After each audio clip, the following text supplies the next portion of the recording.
To really understand protein and how it usurped the throne as undisputed king of the nutrients, we need to look at its history a little bit. We need to understand the context that early research on protein was being done in, and that will give us a lens through which we can better understand protein.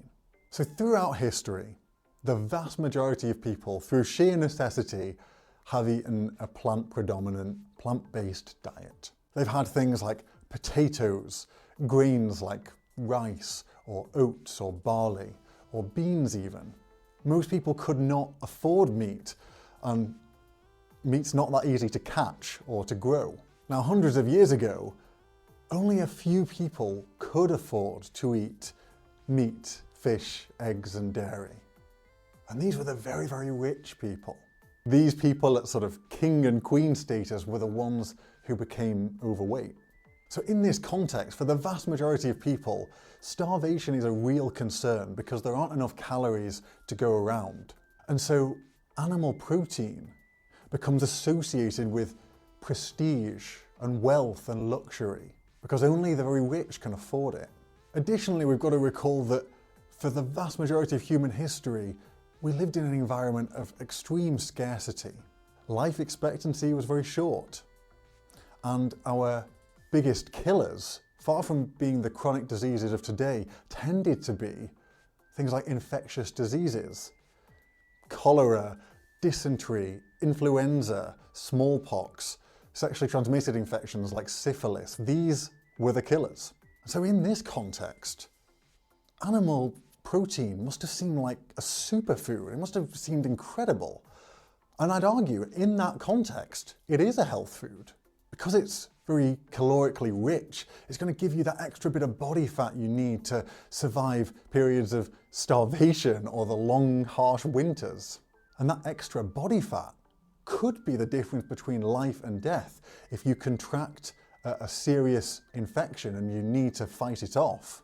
With life expectancy being as short as it was, even at the turn of the 20th century, in the United States, the life expectancy was only about 46.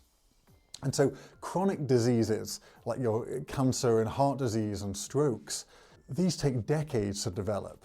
So they're not something you're going to worry about when most people aren't even going to live long enough to suffer the consequences of these animal protein rich foods. And so it's in this context that the early research on human physiology takes place in the late 16 and early 1700s.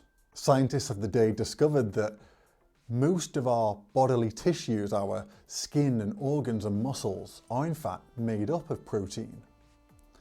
And this is even indicated in the name protein. It comes from the Greek word proteos, meaning of prime importance.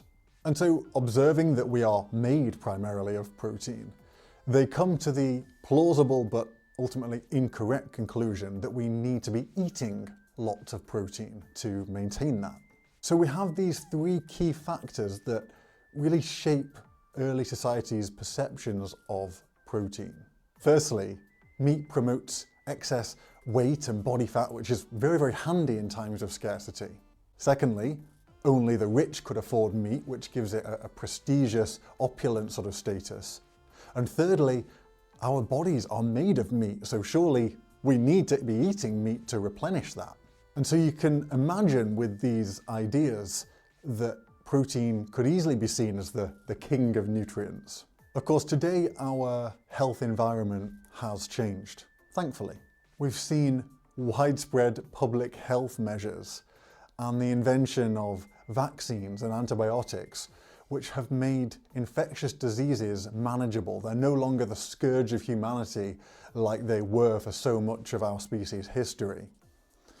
So instead today, the real killers are the chronic diseases. And of course, we no longer live in times of scarcity. In fact, much of the world has the opposite problem. Too much plenty.